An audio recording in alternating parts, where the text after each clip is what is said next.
کے نتیجے میں کیا ہے پروگرام درہم برہم بھی ہو سکتا ہے. تو بہرحال نظم و ضبط جو ہے وہ باقی رکھیں. ہمارا دین اور ہمارا مذہب جو ہے وہ نظم اور ضبط کے اوپر ٹکا ہوا ہے.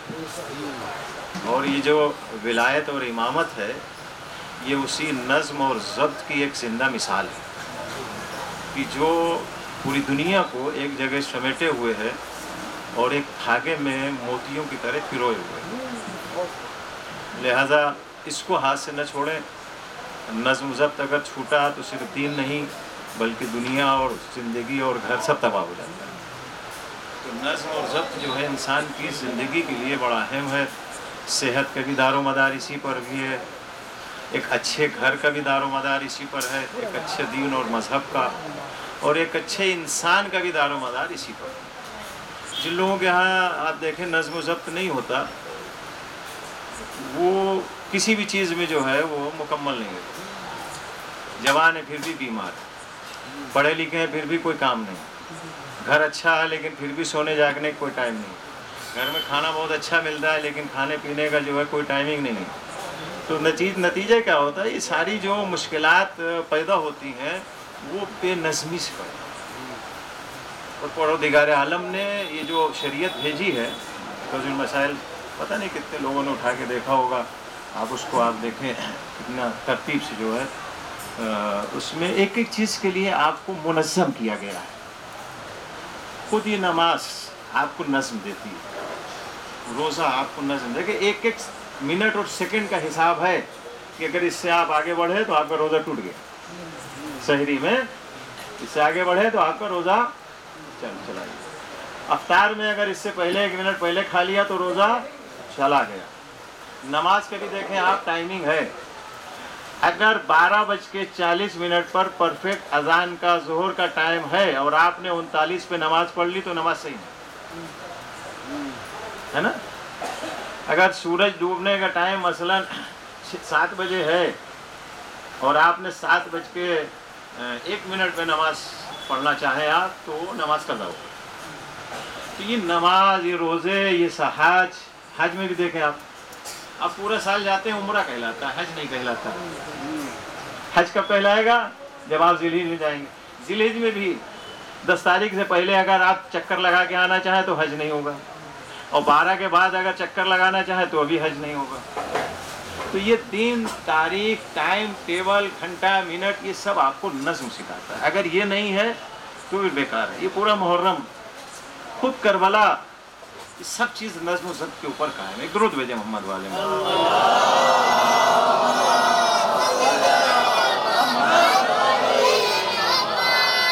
بہرحال سلسلے کلام کو آگے بڑھاتا ہوں. سورہ جمعہ, اس میں ایک آیت آپ لوگوں کے لیے بھی ہے. دیکھیں گفتگو کے دوران کبھی وقت ملے گا تو وہ آیت آپ لوگوں کے لیے سناؤں گا. اس سورہ جمعہ میں آپ لوگوں کے لیے بھی ایک آیت اللہ نے بھیجی خاص طور سے. ارے بھائی, لوگوں نے کیا گناہ کیا تھا جو رسول کے زمانے میں نہیں تھے؟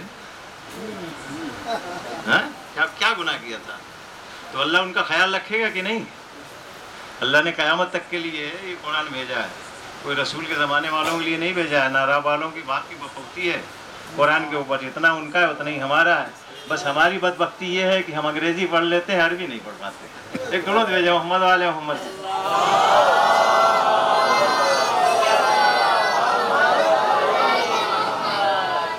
دو چار بار جو سلوات پڑھائی نا آپ لوگوں کو جگانے کے لیے, اس لیے کہ آپ لوگ بغیر کہیں سلوات نہیں پڑھتے, پتہ نہیں کون سی عادت پڑ گئی. بہرحال سلسلہ کلام جہاں سے ختم کیا تھا وہیں شروع کرتے ہیں کہ پروردگار عالم کہہ رہا ہے هو الذی بعث, اللہ وہ ہے کہ جس نے بھیجا اس رسول کو مکے والوں کے بیچ میں. ترجمہ روک کے بتاؤں کہ مکے والوں کے بیچ میں خالی کاہے لیے بھیجا پتہ ہے؟ اس لیے کہ اس زمانے میں سب سے زیادہ متعصب قوم جو تھی وہ عرب تھی, اور آج بھی ہے. وہ اپنے علاوہ کسی کو مانتی نہیں, اور اتنی متعصب ہے کہ اگر مکے میں آ گیا تو مدینے والا نہیں مانے گا, مدینے میں آ گیا تو مکے والا نہیں مانے گا. تو بھلا پھر حجاز والوں کو یا غیر عرب کو وہ لوگ کبھی رسول مانتے ہی نہیں. یہ ہماری اور آپ کی خوبی ہے کہ جہاں کمال دیکھتے ہیں اس کو مان لیتے ہیں. یہ عرب والوں کی خوبی نہیں ہے، یہ ہماری اور آپ کی خوبی ہے کہ جہاں بھی کمال دیکھتے ہیں وہاں مان لیتے ہیں. ہم یہ نہیں کہتے کہ یہ ہمارا ہے پرایا ہے. شاید اسی لیے پورے مکے والوں نے حضرت بلال کو ان کے حبش ہونے کی وجہ سے ٹھکرایا، لیکن رسول اسلام نے کیا کہا کہ نہیں، کالا اور گورا نہیں چلے گا، عربی اور عجمی نہیں چلے گا. اگر فارس کا رہنے والا سلمان ہے تو بھی ہم میں سے ہے، اور اگر بلال ہے تو بھی تم سب سے بہتر ہے. ایک درود بھیجے محمد والے محمد.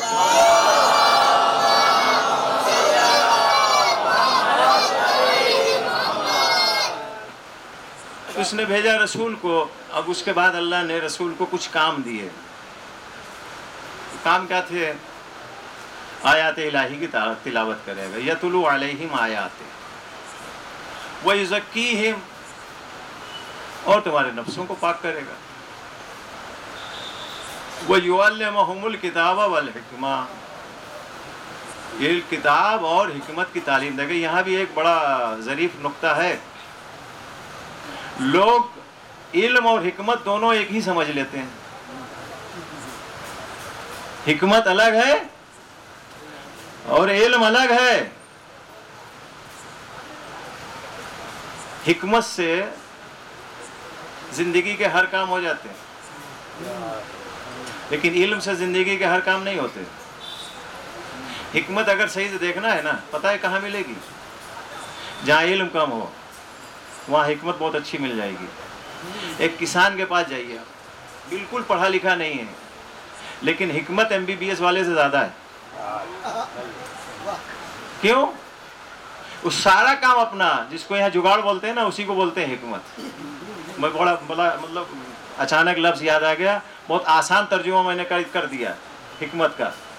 جگاڑ جس کو بولتے ہیں نا، اسی کو بولتے ہیں حکمت. تو یہ حکمت کی بھی تعلیم دے گا اور علم کی بھی تعلیم دے گا. بات یاد آ گئی تو بتا دوں. ایک صاحب آئے تھے یورپ کی طرف سے کہیں سے ہندوستان گھومنے کے لیے. تو اب یہاں پہ تو آپ حال جانتے ہیں کہ ٹرین کا ٹکٹ جو ہے وہ 3 مہینے پہلے ملتا ہے، کبھی 6 مہینے کا، 4 مہینے، کبھی 3 مہینے. وہ بیچارہ جس شہر میں جائے اور وہ اسٹیشن میں جائے ٹکٹ لینے کے لیے تو کہلیں سب تو فل ہے. وہ وہاں سے ونڈو سے باہر آئے، ایجنٹ جو ہے اس کو گھیر لیں. کہاں جانا ہے؟ کہلیں فلاں شہر. تو کہلیں کیا چاہیے؟ ٹکٹ. بولے ٹکٹ تو فل ہے. ارے کہلیں جگاڑ ہے نا ہمارے پاس، جگاڑ ہے نا ہمارے پاس، ہم ابھی آپ کو ٹکٹ لا کے دیتے ہیں، بس آپ کو 50 روپے 100 روپے ایکسٹرا دینا پڑیں گے. اس نے دیا اور ٹکٹ آ گیا. کہلیں یار یہ کون سا کمپیوٹر ہے؟ وہ جہاں جا رہا ہر کام جگاڑ سے ہو رہا ہے، جہاں جا رہا ہر کام جگاڑ سے ہو رہا ہے. وہ پورا ہندوستان ٹہلنے کے بعد میں وہاں گیا، وہاں بہت بڑی اس کی پوسٹ تھی، اس نے سب لوگوں کو جمع کیا. کہلیں یار یہ بتاؤ کہ امریکہ نے، یورپ نے اتنی ترقی کر لی ہے، یہ جگاڑ کمپیوٹر کیوں نہیں بنایا؟ یہ جگاڑ کمپیوٹر جو ہے صرف ہندوستان میں ہے. اور وجہ کیا ہے؟ یہاں پہ علم کی کمی ہے، اس لیے حکمت زیادہ ہے. ایک درود بھیجے محمد عالم.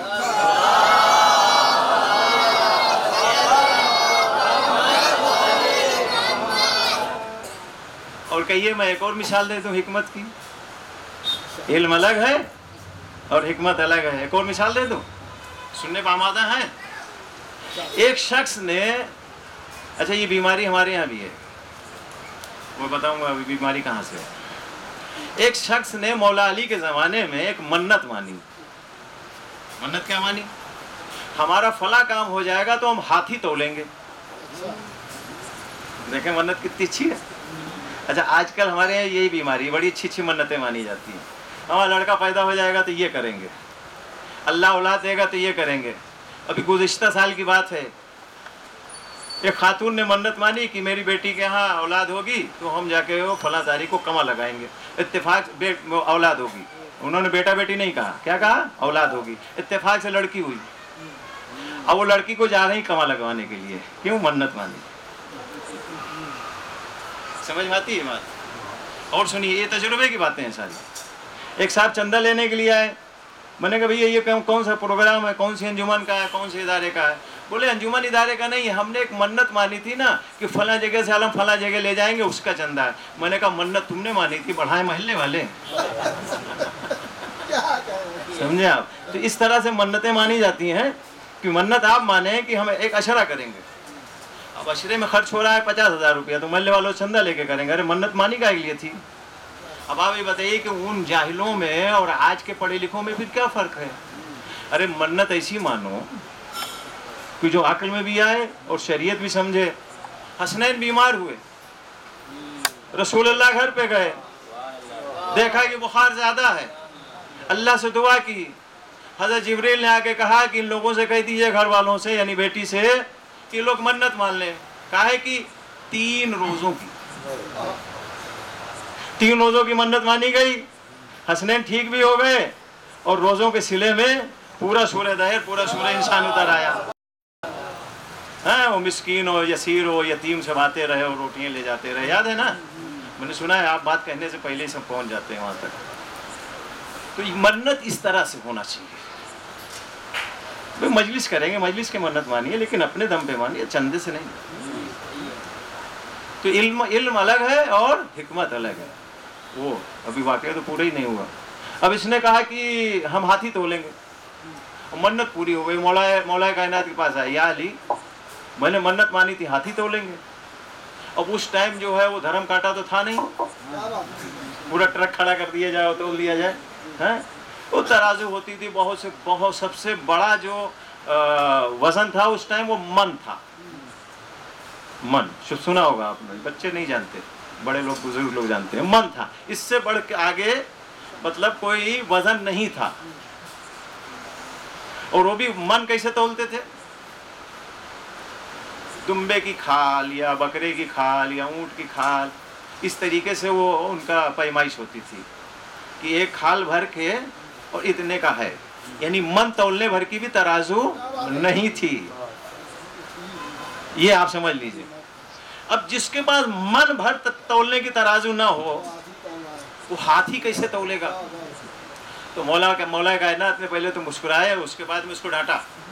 ارے کلے جو چیز تمہارے بس میں نہیں ہو منت مانتے کیوں؟ کلے یا علی اب تو ہو گیا. کلے ہو گیا تو چلو، اس لیے کہ علی مشکل کشائی نہیں کرے گا تو کہیں ادھر والے کریں گے. ایک صاحب تھے علی کے بڑے کٹر دشمن، لیکن کم سے کم 70 مرتبہ زندگی میں یہ مانا تھا اور کہا تھا لولا علی لہلک فلاں، لولا علی لہلک فلاں. اگر علی نہ ہوتے تو ہم ہلاک ہو جاتے. معلوم ہے دشمن بھی علی کے فضائل کا اعتراف کرتا ہے، بھلے دشمنی میں کیوں نہ کرے. تو مولا کائنات لے کے گئے کہاں؟ سمندر کے کنارے،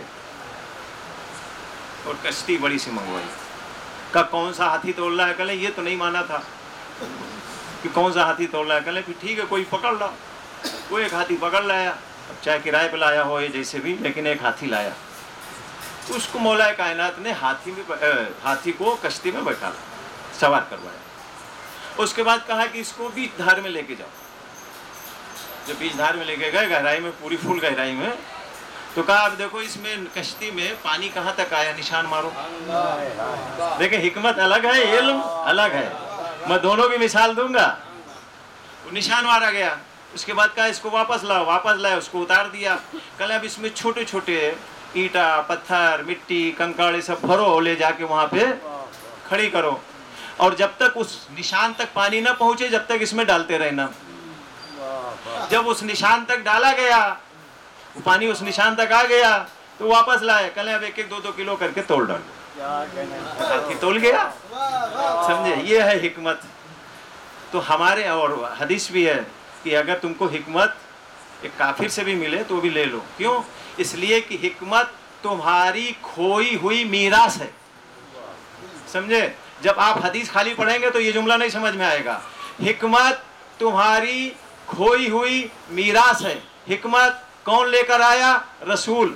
رسول کے بعد حکمت کس نے دیا؟ علی نے. ہمیں جس کا علی امام ہوگا اسی کے پاس تو وراثت ہوگی. اگر علی امام نہیں ہے تو نہ اس کے پاس علم ہے نہ حکمت ہے. وہ دنیا میں بھی جاہل، وہاں بھی جاہل مشہور ہوگا. تو یہ ہے حکمت. اب اس کے بعد رسول کو اللہ نے بھیجا تو کاہے کے لیے؟ تعلیم کے لیے، تزکیے کے لیے اور تلاوت کے لیے. تو رسول آیا، اس نے کیا کیا؟ تلاوت کی.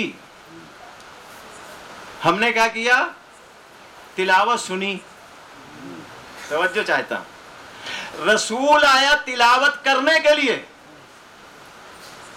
رسول نے تلاوت کی، ہم نے تلاوت سنی. رسول آیا تزکیے کے لیے، رسول نے تزکیہ کیا، ہم نے تزکیہ کروایا. رسول آیا علم اور حکمت کی تعلیم کے لیے، رسول تعلیم دے رہا تھا، ہم تعلیم لے رہے تھے. جب کسی میں ہم برابر نہیں ہے تو پھر رسول اور ہم برابر کہاں سے ہو گئے؟ رسول ہمارے جیسا کہاں سے ہو گیا؟ ایک بار درود بھیجے محمد و آل محمد.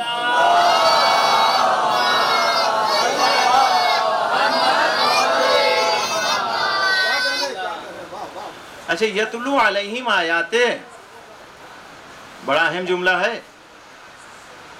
میں نے کل بھی اس بات کی طرف اشارہ کیا تھا لیکن مکمل نہیں کیا تھا. آیات سے مراد کتاب نہیں ہے. اگر آیات سے مراد کتاب ہوتی تو پھر تیسرا جملہ کتاب نہیں ہوتا. وَيُعَلِّمَهُمُ الْكِتَابَ، اس لیے کہ ایک ہی کام دو بار الگ الگ طریقے سے نہیں کیا جا سکتا. اس کا مطلب یہ ہے کہ آیت الگ ہے، کتاب الگ ہے. آیت کی جمع آیات، آیات پڑھے گا. اس کا مطلب یہ قرآن کی آیتیں نہیں. اب آیات کیا ہے؟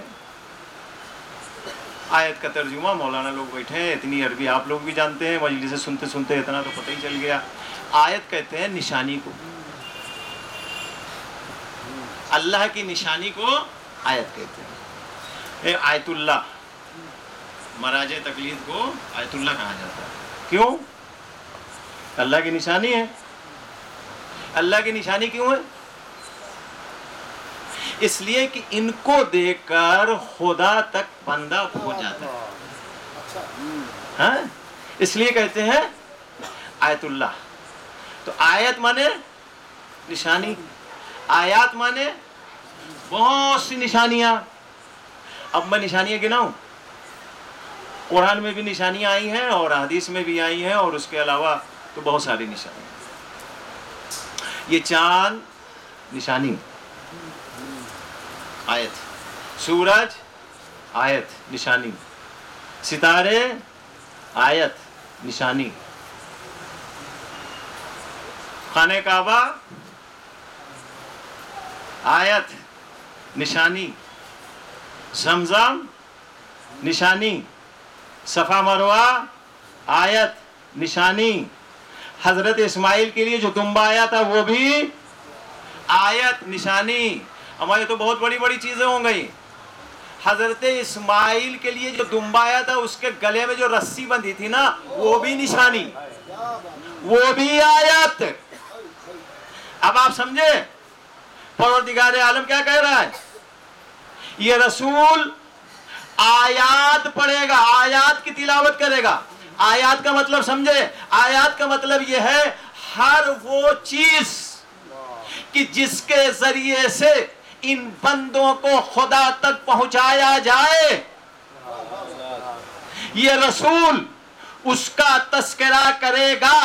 یعنی خانہ کعبہ کا تذکرہ کیا تو اس لیے کہ خدا تک پہنچ گئے. زمزم کا تذکرہ کیا تو اس لیے کہ خدا تک پہنچ گئے. صفا اور مروہ کا تذکرہ کیا تو اس لیے کہ وہ خدا تک پہنچ گئے. اما یہ چھوٹی چھوٹی نشانیاں جس میں ایک نشانی ہو اس کو دیکھ کے اگر کوئی خدا تک پہنچے تو اگر وہ نشانی سامنے آ کے کھڑے ہو جائے کہ جس کا چہرہ بھی نشانی، ہاتھ بھی آیت، زبان بھی آیت، سینہ بھی آیت، چلے تو آیت، بولے تو آیت، جہاد کرے تو آیت، ہر ایک چیز پر قرآن مجید مہر لگا دے اور رسول اسلام کہے کہ یہ ایسی اللہ کی نشانی ہے کہ لسان اللہ یہ علی کی زبان نہیں، یہ اللہ کی زبان ہے.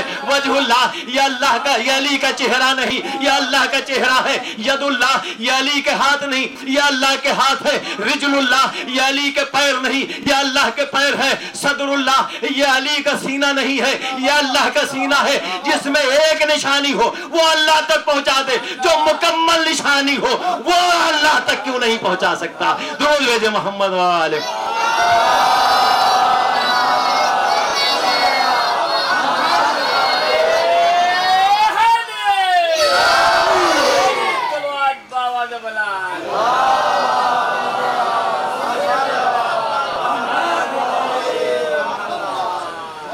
اب یہاں پہ ایک بات یاد آ گئی، بہت سی چیزیں ممبر پر القا ہوتی ہیں.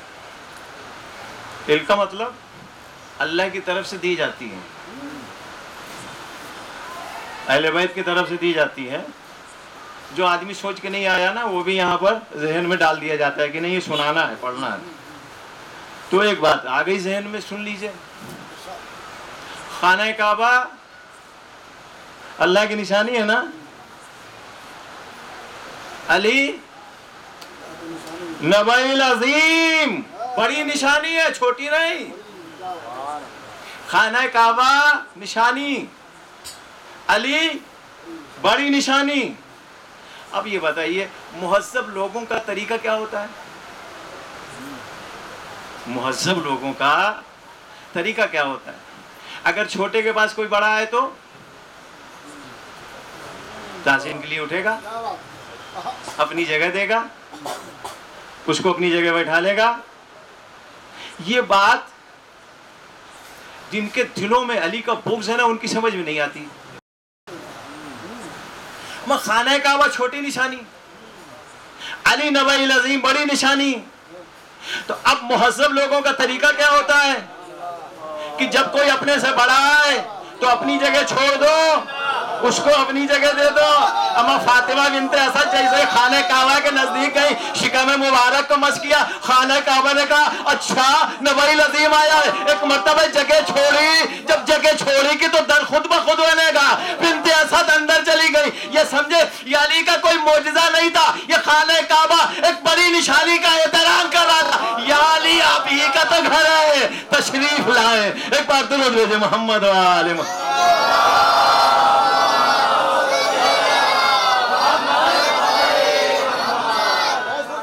اچھا جب خانہ کعبہ کے تذکرہ آیا تو ایک روایت اور سنا دوں. روایت بڑی مشہور شخصیت کی ہے، ہاں چھوٹی موٹی شخصیت کی نہیں ہے.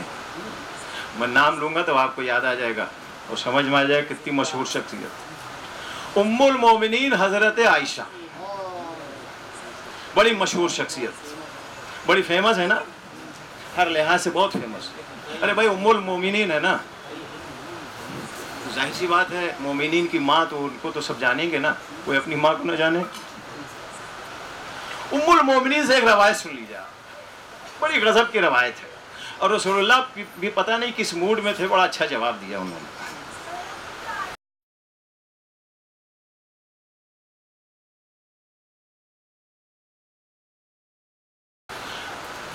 ام المومنین کہتی یا رسول اللہ. اچھا اس کو پہلے روایت سنانے سے پہلے میں ذرا سا آپ کو یاد دلاؤں. خانہ کعبہ کی کئی تصویر دیکھی ہے آپ نے؟ مطلب جو لوگ نہیں گئے ان کے لیے، جو گئے ہیں وہ تو مسلم دیکھ کے ہیں. دیکھیے نا تصویر، آپ دیکھیں کہ بہت سارے نیچے زینے ہیں اور بالکل آخر میں دروازہ ہے. یعنی دروازے کا جو طریقہ ہوتا ہے کیا ہوتا ہے، زمین سے تھوڑا سا اونچا ہوتا ہے اور چھت سے زیادہ نیچے ہوتا ہے. لیکن خانہ کعبہ کا جو دروازہ ہے نا اس کا اوپر کا حصہ چھت سے ملا ہوا ہے، زمین سے اتنا اوپر. یعنی ہمارے دروازے جتنا چھت سے نیچے ہوتے ہیں، خانہ کعبہ کا دروازہ الٹا ہے، اتنا ہی زمین سے اوپر ہے. یہ بہت پہلے سے چلا آ رہا تھا. تو ام المومنین نے رسول اللہ سے پوچھا یا رسول اللہ یہ ایک بات سمجھ نہیں آئی. کہلے وہ کیا؟ کہلے یہ خانہ کعبہ کا دروازہ اتنا اوپر کیوں ہوتا ہے؟ تو رسول اللہ پتہ نہیں کس موڈ میں تھے، انہوں نے بالکل صحیح جو ہے سٹیک بات بتا دی. کہلے یہ تمہاری قوم کے تعصب کی وجہ سے ہوتا ہے، تمہاری قوم کے تعصب کی وجہ سے ہوتا ہے. کہلے وہ کیسے؟ کہلے وہ ایسے کہ جب دروازہ نیچے آئے گا کوئی بھی حاجی جو ہے چوکھٹ تک پہنچ جائے گا، اور دروازہ اگر کھلا ملا تو اندر بھی گھس جائے گا. تو یہ لوگ متعصب ہوتے ہیں اتنا کہ جس کو ہم بلائیں بس وہی آئے، اس لیے دروازہ بہت اوپر لگاتے ہیں کہ بغیر بلائے کوئی آ نہ پائے. سمجھے آپ؟ بغیر بلائے کوئی آ نہ پائے. اب دیکھیں ہر ایک کا ایک ہے اور دعوے دار دو ہیں. ایک خدا اس لیے کہ بیت اللہ ہے، اور ایک یہ مکے والے متعصب لوگ، دو لوگ دعوے دار. ان کا کہنا یہ ہے کہ ہماری ملکیت، اللہ کا کہنا یہ ہے کہ چونکہ ہم نے بنوایا تھا حضرت ابراہیم اسماعیل سے لہٰذا ہماری ملکیت۔ اب یہاں پر ملکیت کا مسئلہ آیا تو مکے والوں نے کیا کیا؟ مکے والوں نے دروازہ بہت اونچے لگایا کہ جس کو ہم بلائیں وہی آئے۔ اگر فاطمہ بنت اسد دروازے سے گئی ہوتی تو یہ مکے کے متعصب کہتے نہیں ہم نے بلایا تھا اس لیے فاطمہ بنت اسد آ گئی۔ پروردگار عالم نے کہا دعوے دار دو ہیں، گھر ایک ہے، تم جس کو بلاؤ گے دروازے سے آئے گا، ہم جس کو بلائیں گے نیا در بنا کے بلائیں گے۔ کہ اتنی اچھی بات نہیں تھی؟ آپ ایک درود بھیجتے۔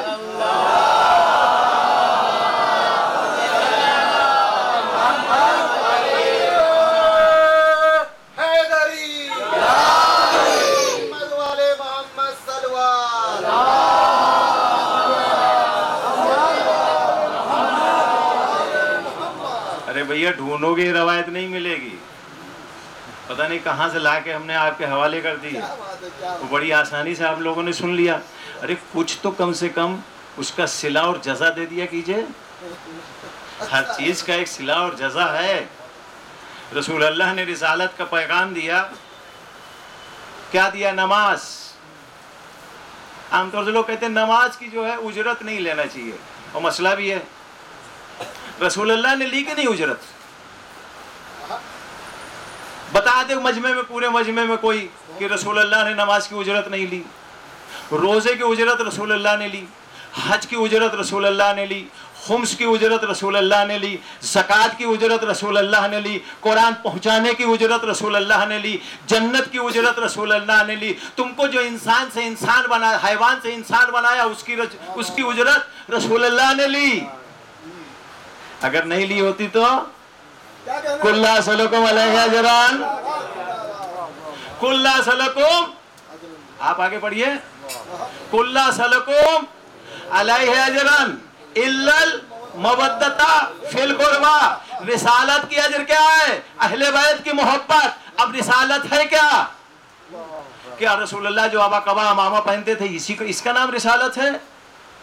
رسالت کلمہ رسالت، نماز رسالت، روزہ رسالت، خمس رسالت، حج رسالت، قرآن رسالت، جنت رسالت، جتنی بھی چیزیں رسول اللہ نے تم کو دی ہیں وہ سب رسالت۔ وہ سب کا صلہ ملا کے اہل بیت کی مودت ہے۔ تو رسول اسلام نے بھی صلہ لیا، لیکن کیسا صلہ؟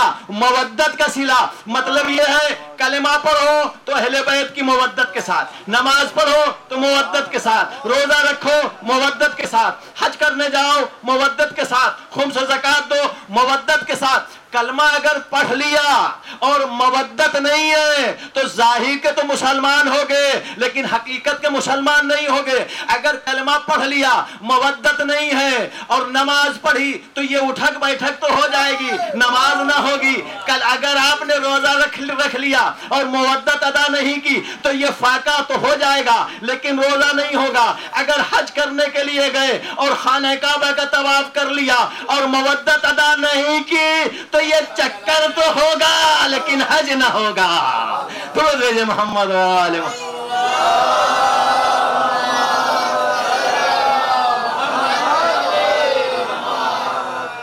دیکھیں 35 منٹ ہو گیا، میں کل بھی موبائل لے کے آیا تھا، آج بھی موبائل لے کے آیا تھا کہ ایک دو آیتیں اور آپ کو سناؤں گا اور اس کے بارے میں کچھ ڈسکس کروں گا۔ ایک اور درود بھیجے محمد و آل محمد۔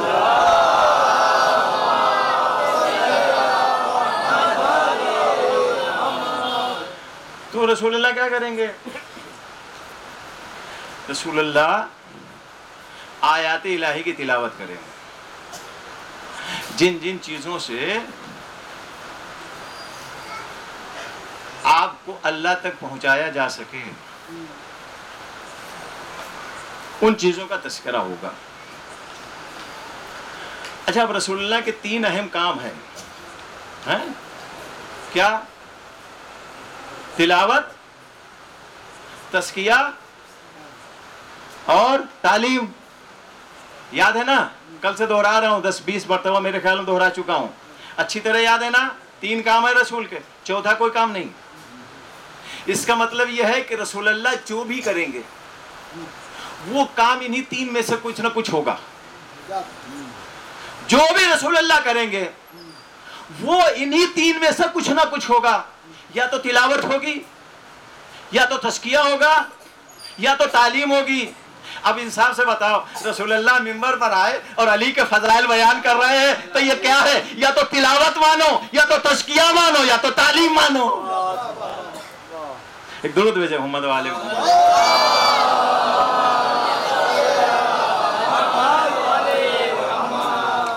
بس اب آخری بات رہو اور اس کے بعد رکھتے ہیں صاحب, چونکہ ایک ٹائم کی جو بڑی محدودیت دی گئی ہے اور آپ بھی تیسری مجلس یہاں پہ کرتے ہیں اور ماتم وغیرہ ہوتا ہے, کافی تاخیر ہو جاتی ہے اور حالات بھی ٹھیک نہیں ہیں. رسول اللہ بھیجے کاہے لیے گئے؟ ان تین کاموں کے لیے. اور ان تین کام کا لب لباب کیا ہے؟ وحدانیت. ان تین کام کا مجموعہ کیا ہے؟ وحدانیت. کہ لوگوں کو اللہ تک ان تین کاموں کے ذریعے اللہ تک پہنچا, یعنی اللہ ہے یہ مانے اور اللہ ایک ہے یہ مانے. دونوں بات ہے. اللہ ہے یہ بھی ماننا ہے اور ایک ہے یہ بھی ماننا ہے. تو اس ساری پوری رسالت کا لب لباب کیا ہے؟ وحدانیت. بڑے مزے کی بات ہے. پتہ نہیں کتنا یہ جاہل انسان ہے کہ اتنی چھوٹی سی بات نہیں سمجھتا. دیکھیں جب بچہ پیدا ہوتا ہے, وہ جوان پیدا ہونے سے لے کے جوانی تک وہ جو بھی سیکھتا ہے نا, وہ چار لوگوں کے بیچ میں سیکھتا ہے. کیا بچے کے اوپر سب سے پہلا اثر کس چیز کا ہوتا ہے؟ والدین کا, ہے نا. بچے کے اوپر دوسرا اثر کس چیز کا ہوتا ہے؟ گھر کے ماحول کا. اور تیسرا اثر کس چیز کا ہوتا ہے؟ استاد کا, پڑھانے والے کا. چوتھا اثر کیا ہوتا ہے؟ معاشرے کا, سماج کا. کوئی بھی بچہ ہو اس کے اوپر یہ چار اثر ہونا ضروری ہے. اسی لیے بزرگ لوگ کہتے ہیں کہ اگر کسی کے گھر کے اندر کے حالات دیکھنا ہے تو ایک بچے کو بلا کے دیکھ لو. بچے کو باہر بلاؤ, بات کر لو, پتہ چل جائے گا اندر کیا ہے. تو ہر انسان کے اوپر ان چار چیزوں کا اثر ہے. جیسے والدین, بچہ اسی حساب سے ہوگا. جیسے گھر کا ماحول, بچہ اسی حساب سے ہوگا. اور جیسا استاد, بچہ اسی حساب سے ہوگا. جیسا سماج اور معاشرہ, بچہ اسی حساب سے ہوگا. اللہ کہہ رہا ہے کہ میں نے اس رسول کو بھیجا مکے والوں میں. مکہ جو ہے ایک معاشرہ تھا, کلچر تھا, سماج تھا. پورا مکہ کافر ہے نا, چند ایک لوگوں چھوڑ کے پورا مکہ کافر. اللہ وحدانیت کے لیے رسول کو بھیج رہا ہے. کہاں بھیج رہا ہے؟ کافر سماج اور معاشرے میں, ہے نا. اچھا, اور ستم بالا ستم تو یہ ہوا چونکہ رسول اللہ کے والد بزرگوار ان کی پیدائش سے پہلے ہی جو ہے گزر گئے تھے. تربیت اور پرورش کس نے کی؟ ہمیں لیجئے نا نام, میں نے تو سنا ہے آپ بات کہنے سے پہلے پہنچ جاتے ہیں. تربیت اور پرورش کس نے کی, یعنی باپ کا رول کس نے نبھایا؟ ابو طالب نے. ابو طالب کون تھے؟ نعوذ باللہ معاذ اللہ ایک بڑی اکثریت کے تحت کافر تھے. تو پرورش کرنے والا کافر, رہے کہاں؟ کافر کے گھر میں. تو ماحول جو تھا وہ بھی کافر, شہر, کلچر, سماج وہ بھی کافر. استاد اتفاق سے کوئی تھا ہی نہیں. تو استادی کے بھی فرائض اگر ادا کیے ہوں گے تو ابو طالب نے, ورنہ تو رسول کے کوئی استادی نہیں تھا. بھئی یہ تو ہم مانتے ہیں نا, لیکن ان کے حساب سے تو کوئی نہ کوئی استاد رہا ہوگا. اب جب کوئی استاد تاریخ میں نہیں ملتا تو مجبوراً لکھو تم کہ حضرت ابو طالب استاد تھے, اس لیے کہ بغیر استاد کے آدمی کیسے کچھ سیکھ سکتا ہے. تو پرورش کرنے والا کافر, گھر کا ماحول کافر کا, استاد کافر, شہر, کلچر, ماحول جس میں بھیجا وہ بھی کافر. یہ پروردگار عالم کی مصلحت کیسی ہے؟ بھیج رہا ہے رسول کو توحید کے لیے اور چار کے چاروں اثر جو ہے کفر کے دے رہا ہے. اب یہیں سے تم سمجھ جاؤ اگر رسول کا اس گھر سے کافر بن کے نکلتے تو سمجھ لیتے ابو طالب بھی کافر تھے, گھر کا ماحول بھی کافر تھا, لیکن جس ابو طالب نے رسول کو پرورش دی وہ رسول صرف رسول نہیں بلکہ سارے رسولوں کا سردار بن کے نکل رہا ہے. اب یہیں سے تمہاری سمجھ میں آنا چاہیے جب شاگرد ایسا ہے استاد کیسا ہوگا, جس گھر میں پرورش پانے والا بچہ ایسا ہے اس گھر کا مالک کیسا ہوگا. جس آغوش میں رسول نے پرورش پائی جب وہ آغوش میں پرورش پانے والا بچہ اتنا کمال کا ہے تو پرورش دینے والی آغوش کیسی ہوگی. بس اسی لیے تو یہ کہا جاتا ہے کہ کمال ہے اس ابو طالب کا کہ 2 بچوں کی پرورش کی, ایک رسولوں کا سردار بنا اور ایک اماموں کا سردار بن گیا.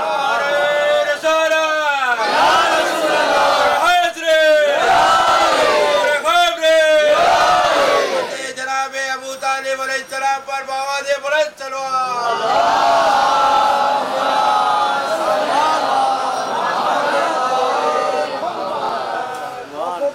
تو جیسا گھر کا ماحول ہوتا ہے نا بچے ویسے ہی عمل کرتے ہیں. وہ موقع اور منظر تو یاد ہوگا کہ جب سارے مکے والوں نے رسول کے گھر کا بائیکاٹ کر دیا تھا اور حضرت ابو طالب انہوں نے مکے کے باہر پہاڑوں کے بیچ میں ایک خفیہ گھر بنایا. کیونکہ سردار تھے اور سرداروں کا ہمیشہ یہ کام ہوتا ہے کہ وہ وقت ضرورت کے لیے ایک خفیہ ٹھکانہ بناتے. اس کو بولتے تھے شعب ابی طالب. شعب ابی طالب بچوں نے بھی سنا ہوگا لیکن شاید اتنی ڈیٹیل نہ پتا ہو کہ مکے کے باہر پہاڑوں کے بیچ میں ایک خفیہ ٹھکانہ تھا. تو جب ان لوگوں نے بائیکاٹ کیا تو رسول اللہ وہاں لے کے چلے. حضرت ابو طالب کا کام کیا تھا؟ 4 بیٹے تھے ابو طالب. حضرت ابو طالب رسول کا بستر 4 مرتبہ ایک رات میں بدلتے تھے. ایک رات میں 4 مرتبہ بستر بدلتے تھے. کیسے؟ کہ اگر دشمن کہیں سے دیکھ رہا ہے کہ رسول یہاں پر سو رہے ہیں اور رات میں حملہ کرنا چاہے تو وہ حملہ رسول پر نہ ہو, بھلے رسول کے جگہ ان کا کوئی بیٹا شہید ہو. کبھی رسول کی جگہ جعفر کو لٹالتے ہیں, کبھی عقیل کو لٹالتے ہیں, اور کبھی طالب کو لٹالتے ہیں, اور کبھی علی کو لٹالتے ہیں. یعنی ایک رات میں 4 مرتبہ رسول کا بستر حضرت ابو طالب چینج کرتے تھے کہ بھتیجا بچ جائے, اگر کوئی مشکل ہو بیٹا شہید. آپ انصاف سے بتائیں جس کا باپ رسول کی جان بچانے کے لیے ایک رات میں اپنے 4 بیٹوں کو قربان کرنے پہ تیار ہو, اس کا بیٹا علی کیسے قربانی سے بھاگے گا؟ جس کے گھر کا یہ ماحول ہو, اسی ماحول کے پرورش کردہ علی بھی تھے, اسی ماحول کے پرورش کردہ حسن بھی تھے, اور اسی ماحول کے پرورش کردہ حسین بھی تھے. اسی لیے تو دنیا کی یہ سمجھ میں نہیں آتا کہ دنیا کا سارا ظلم ایک جگہ جمع ہو گیا اور یزید نے اپنی سلطنت کی پورا پاور اور پوری طاقت ایک جگہ جمع کر دی, اور حسین کے پاس صرف 70 لوگ. آپ لوگ چونک گئے ہوں گے کہ 72 کیوں نہیں کہا؟ ارے حسین کو ملا کے 72 تھے نا, وہ 72 میں علی اصغر بھی ہیں, تو علی اصغر کیا جنگ کرنے گئے تھے؟ 70 لوگ. علی اصغر کو چھوڑ دیجئے, وہ تو جنگ کرنے کے عمر ہی میں نہیں تھے. اور ان 70 لوگوں میں حبیب ابن مظاہر جیسا 90 سال کا بزرگ,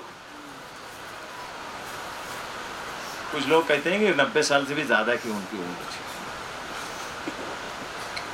اتنے کم لوگ, اور اس میں ایسے ایسے بزرگ لوگ بھی جہاں پر ہوں اور ایک طرف پوری طاقت جمع ہو اور ایک طرف پورا ظلم جمع ہو، لیکن حسین کے قدموں میں لغزش نہ آئی. کیوں معلوم ہے؟ اس لیے کہ باپ دادا سے جو سیکھا تھا آج یہاں پر وہ دنیا کو دکھا رہے تھے. جب کربلا کے میدان میں ایک کاروان پہنچا، تھوڑی دیر ہوئی تھی، چونکہ مجھ کو ورود نہیں پڑھنا ہوا، تاریخ گزر گئی، تھوڑی دیر گزری تھی، خیمے لگا کے ابھی اہل حرم کو بیٹھے ہوئے کہ دستوں پہ دستے آنے لگے. یہ کون آ رہا ہے؟ کل یہ پھولی کا دستہ. یہ کون آ رہا ہے؟ کل یہ فرمولا کا دستہ. یہ کون آ رہا ہے؟ کل یہ پسر ساتھ کا. زینب 2 روز سے صرف یہی سنتی رہی کہ یہ دستہ آ رہا ہے، لیکن ایک نام بھی زینب کو ایسا نہیں ملا کہ جو حسین کے لیے آ رہا ہو، جو حسین کے لیے آ رہا ہو. جب کئی روز گزر گئے تو زینب نے اپنے بھائی کو طلب کیا. فضہ نے آواز دی، حسین آئے. بھیا جب سے کربلا میں وارد ہوئے ہیں صرف دشمنوں کا ورود ہے یہاں پر، بھیا آپ کا کوئی چاہنے والا کیوں نہیں آتا؟ کہا کہ بہن چونکہ میں نے کسی کو بلایا نہیں. کہا کیوں؟ کہا اس لیے کہ سب میرے خون کے پیاسے ہیں، میں نہیں چاہتا کہ میں اپنے چاہنے والوں کو اپنے وجہ سے قتل کروں.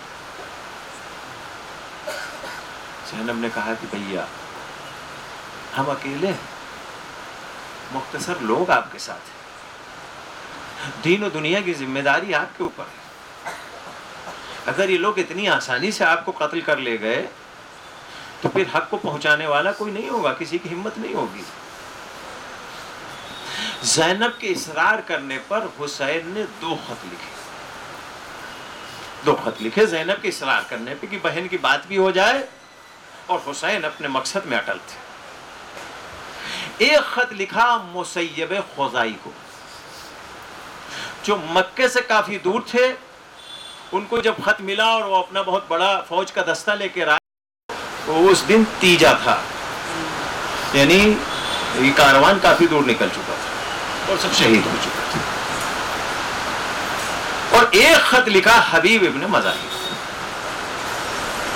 حبیب ابن مظاہر کوفے میں تھے. کربلا اور کوفے کی دوری اس وقت جو تھی وہ ایسی تھی کہ ایک شخص اگر صبح نماز پڑھ کے گھوڑے سے نکلے تو دوپہر تک وہ کربلا پہنچ جاتا. اتنی دوری تھی. چونکہ نزدیک تھے جناب حبیب تو خط جلدی پہنچ گیا، لیکن خط جانا معمولی بات نہیں تھی، اس لیے کہ کوفے کے سارے دروازے بند تھے، صرف ایک دروازہ کھلا تھا اور اس ایک دروازے کے اوپر ضرورت سے زیادہ فوج لگی تھی کہ جو بہت دقیق طریقے سے وہ تلاشی لیتی تھی، جو اندر سے جا رہا ہے اس کی بھی اور جو باہر سے اندر جا رہا ہے اس کی بھی. تو کسی قاصد کا اندر جانا یا کسی فوجی کا جانا یا اسلحہ لے کے جانا، اسلحہ لے کے نکلنا بڑا مشکل تھا. پتہ نہیں کیسے قاصد نے وہ خط چھپایا، کہاں چھپایا، کس طرح سے لے کے گیا. وہ قاصد جانا اتنی باریکی کتابوں میں نہیں لکھی ہوتی، لیکن وہ خط لے جانے میں کامیاب ہو. دوپہر کا وقت تھا. حضرت حبیب ابن مظاہر کھانا کھانے کے لیے بیٹھے. پہلا لقمہ جیسے ہی کھایا، لقمہ گلوگیر ہو گیا. گلوگیر جیسے ہوا ویسے ہی بیوی نے بھی کہا کہ لگ رہا ہے حبیب کو یاد کر رہا ہے، اور حبیب نے بھی فوراً کہا کہ لگ رہا ہے میرا حسین مجھے یاد کر.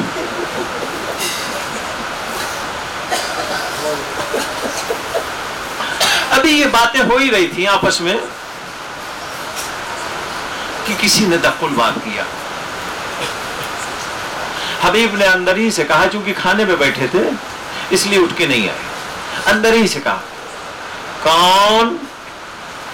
باہر سے آواز آئی انا برید الحسین، حسین کا قاصد ہے۔ حبیب نے حسین کا نام سنا، بے تحاشا اٹھے پابا رہنا دروازے کی طرف لپکے، دروازہ کھولا، قاصد کو جلدی سے اندر لیا، دروازہ بند کیا، کہنے ماجرا کیا ہے؟ کیوں؟ اس لیے کہ باہر کے حالات اتنے اچھے نہیں تھے کہ کوئی دروازے پہ کسی کو کھڑا کر کے وہ بھی حسین کے قاصد سے بات کی جائے۔ اگر کچھ لیتے دیتے دیکھ لیا جاتا ہے تو دونوں قید کر لیے جاتے۔ جلدی سے اندر کیا، دروازہ بند کیا اور پوچھا کہ کیا بات ہے؟ کہا کہ حسین کا خط لے کے آیا۔ 2 جملے لکھے تھے اس میں، کوئی بہت بڑی بات نہیں تھی۔ خط کھولا، تحریر دیکھی، چوما، آنکھوں سے لگایا، اس کے بعد پڑھنے لگے۔ جیسے پڑھنا شروع کیا رونے لگے۔ جنت کے جوانوں کا سردار، کائنات کا مالک، معلوم ہے کیا لکھتا ہے؟ انا غریب الحسین من غریب الحسین الى الرجل الفقی حبیب ابن مظاہر۔ یہ شروع کے جملے تھے کہ حبیب کے گریہ کے لیے اتنی کافی تھا، اور آپ کے گریہ کے لیے بھی 2 جملے کافی۔ آگے لکھا تھا کہ حبیب، یہاں کے حالات تم کو پتا ہے، ہم اس وقت کربلا میں ہیں، یہ بھی تم کو خبر مل گئی ہوگی، ہم اس وقت نرگہ عادہ میں گھرے ہیں، اور تم اگر آنا چاہو تو آ جاؤ۔ یہ 2 جملے صرف لکھے تھے حسین نے۔ زینب نے جب سنا تو کہا کہ بھیا ایک جملہ میری طرف سے بڑھا دینا۔ کہا کیا؟ اب یہ زینب کا جملہ سن لیجئے، رو لیجئے پہ دل بھر کے۔ کہا بھیا میری طرف سے ایک جملہ بڑھا دینا، حبیب میرے بھیا کے دوست آنے میں اتنی تاخیر نہ کرنا کہ میرا بھائی شہید ہو جائے۔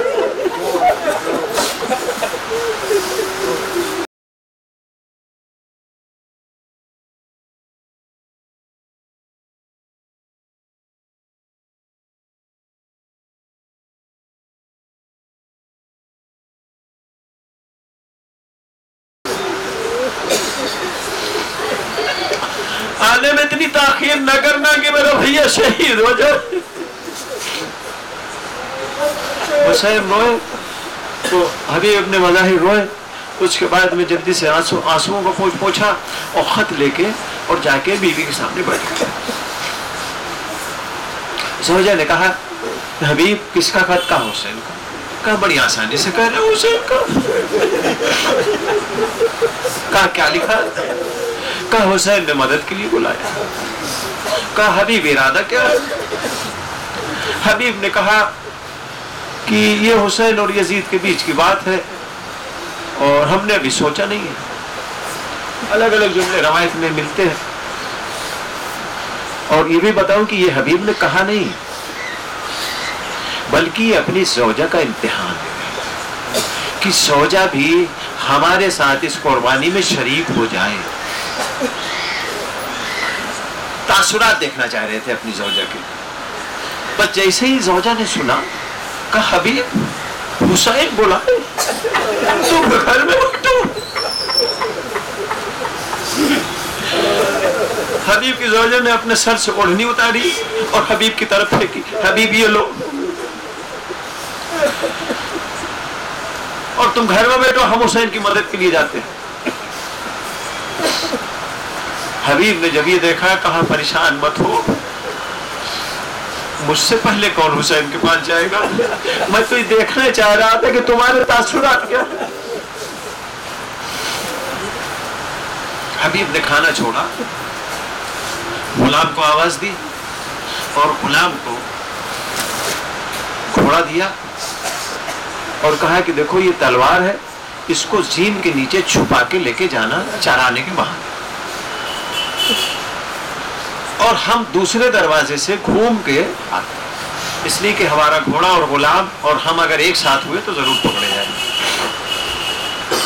تو گھوڑا غلام کے ذریعے سے دوسرے دروازے سے بھیجا جو شہر کا دروازہ تھا اور خود گھوم کے دوسرے دروازے سے.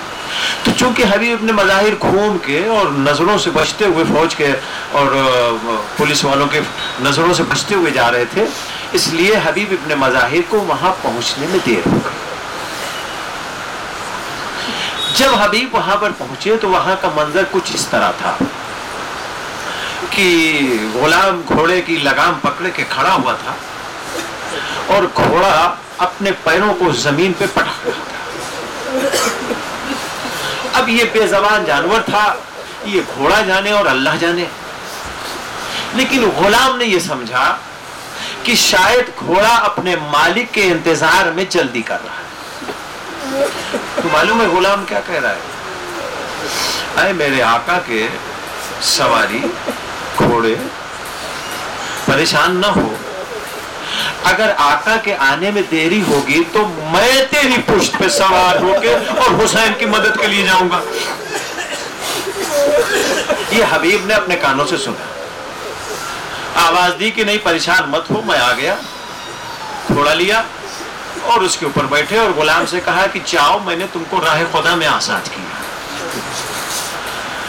غلام نے ہاتھوں کو جوڑا اور کہا کہ اے حبیب میرے آقا, جب تک میں آپ کی نوکری کرتا تھا, غلامی کرتا تھا, جب تک آپ مجھ کو رکھے تھے, اب جب جنت کے مالک کی غلامی کا مسئلہ آیا تو آپ آزاد کرو. یہاں سے دو روایتیں ملتی ہیں. ایک روایت یہ ہے کہ حبیب نے اپنے ساتھ گھوڑے پہ غلام کو بیٹھالا اور گئے, اور ایک روایت یہ ہے کہ حبیب گھوڑے پہ بیٹھے تھے اور غلام پیچھے پیچھے گھوڑے کے دوڑتا ہوا جا رہا تھا.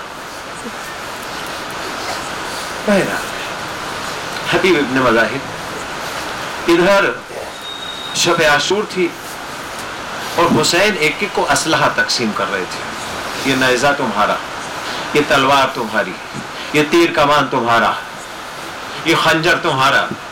سارے اسلحے حسین تقسیم کر رہے تھے. تقسیم کرتے کرتے ایک نیزہ بچا, حسین نے اس کو ایک کونے میں کھڑا کر دیا. کسی نے پوچھا آقا سب کو تو آپ نے اسلحہ بانٹ دیا, اب یہ ایک نیزہ بچا, اس کو آپ کھڑا کیوں کر رہے ہیں؟ تو حسین نے کہا اس کا مالک آ رہا ہے, اس کا مالک آ رہا ہے. صبح سویرے جیسے ہی سورج ابھی صحیح سے نمودار نہیں ہوا تھا, حسین نے پہلے ہی کہہ کے رکھا تھا عباس ولی اکبر سے کہ دیکھو کوفے کی طرف ذرا نظر رکھنا, ایک آنے والا سوار آئے گا اور جب وہ آئے تو ان کو خبر کرنا. تو یہ دونوں چچا بھتیجے مستقل ادھر نظر کیے ہوئے تھے کہ ایک مرتبہ کوفے کی طرف سے اڑتی ہوئی گرد و غبار دکھائی دی. بس کسی نے خبر دی کہ آقا کوئی کوفے کی طرف سے آ رہا ہے. حسین نے کہا کہ جلدی دوڑو, میرا دوست میرا دوست حبیب ابن مظاہر. جب دھول چھٹی, سوار نزدیک آیا تو کیا دیکھا کہ حبیب ابن مظاہر نے بس استقبال کے لیے عباس ولی اکبر گئے اور بڑے احترام کے ساتھ حبیب ابن مظاہر کو حسین کے سامنے لا کے پیش کیا. حسین کی بارگاہ میں آئے. ایک مرتبہ جیسے حبیب کے بس 2 جملے خالی مسائب کے عزادارو, پورا مسائب ختم ہو گیا, جس کو جتنا رونا تھا رو لیا. اب اگر کسی کو بچا ہو تو 2 آنسو اور نکال دینا. بس 2 جملے کہ سن لیجئے زینب کی کیفیت کیا تھی. حبیب جیسے ہی آئے, یہ خبر خیمے میں گئی. کسی نے کہا شہزادی حسین کے دوست حبیب ابن مظاہر آئے. ایک مرتبہ زینب نے فضا کو بلایا, اے فضا جاؤ میرے بھیا کے دوست حبیب کو میرا سلام کہہ دو. اے عزادارو معلوم ہے کیا ہوا؟ ارے جیسے ہی فضا نے سلام پہنچایا, حبیب ابن مظاہر نے اپنا ماما اتار کے زمین پہ رکھا, ایک رخسار زمین سے لگایا, آواز دی اے میرے مالک مجھ کو نہیں پتا تھا علی و فاطمہ کی بیٹی, علی و فاطمہ کا بیٹا کربلا کے میدان میں اتنا مجبور ہو جائے گا, اتنا ظالموں کے بیچ میں گھر جائے گا. ارے کہ علی کی بیٹی زینب ہم جیسے غلاموں کو اپنا سلام پہنچائے. اے مالک ارے اس سے پہلے حبیب کو موت کیوں نہیں آ گئی؟ میں کہوں گا حبیب ارے ابھی تو تم نے زینب کا سلام سنا تو برداشت نہ کر سکے. ارے ذرا 11 محرم کو آنکھ کھول کے دیکھ لینا, دینا. ارے نہ تو ہماری پہ کوئی پردہ ہوگا نہ تو ہماری پہ کجاوا ہوگا. بے مکنو چادر زینب ام کلثوم کربلا سے کوفہ کوفے سے شام پھر آئے. اللہ لعنت اللہ علی قوم الظالمین. سيعلم الذين ظلموا أي منقلب ينقلبون. پروردگار عالم رکھ زہرا وبیہ وبالہ وبنیہ. معبود ہمارے ناسوں کو رومال زہرا میں جگہ پروردگار ہمارے اس مختصر سے عمل کو قبولیت کے درجے پر فائز فرما. معبود جو بھی وبا اور بیماری چل رہی ہے اس سے تمام مومن مومنات کو محفوظ رکھ. پروردگار ہم سب کے ایمان میں ایقان میں ہمارے دین اور ہمارے مذہب میں مضبوطی عطا فرما. اہل بیت کا دامن کبھی زندگی میں ہاتھ سے چھوٹنے نہ پائے. پروردگار ہم کو سیرت امام حسین سیرت کربلا پہ چلنے کی توفیق عنایت فرما. جو پریشان حال ہے ان کی پریشانیوں کو دور فرما. جو مقروض ہیں ان کے قرضوں کی ادائیگی فرما. جو بے روزگار ہے ان کو برسر روزگار فرما. جو بے گھر ہے ان کو صاحب گھر فرما. جو بے اولاد ہے ان کو صاحب اولاد فرما. پروردگار ہمارے زمانے کے ایمان کے ظہور میں تعجیل عنایت فرما. ہم کو توفیق دے ان کے آوان و انصار میں شمار ہو سکیں. وتقبل منا انک انت السمیع العلیم. حضرات ایک سورہ فاتحہ پھر تمام مومن مومنات کو پڑھ دیجئے. اور پہلا والا اعلان یاد رکھیے گا کہ روڈ پہ آپ لوگ نہ کھڑے ہوں. جس کو کھڑا ہونا ہے رکنا ہے تو یہاں پہ کھڑا ہو. ماتم کرے یا آپ نے بہت جلدی سے چلا.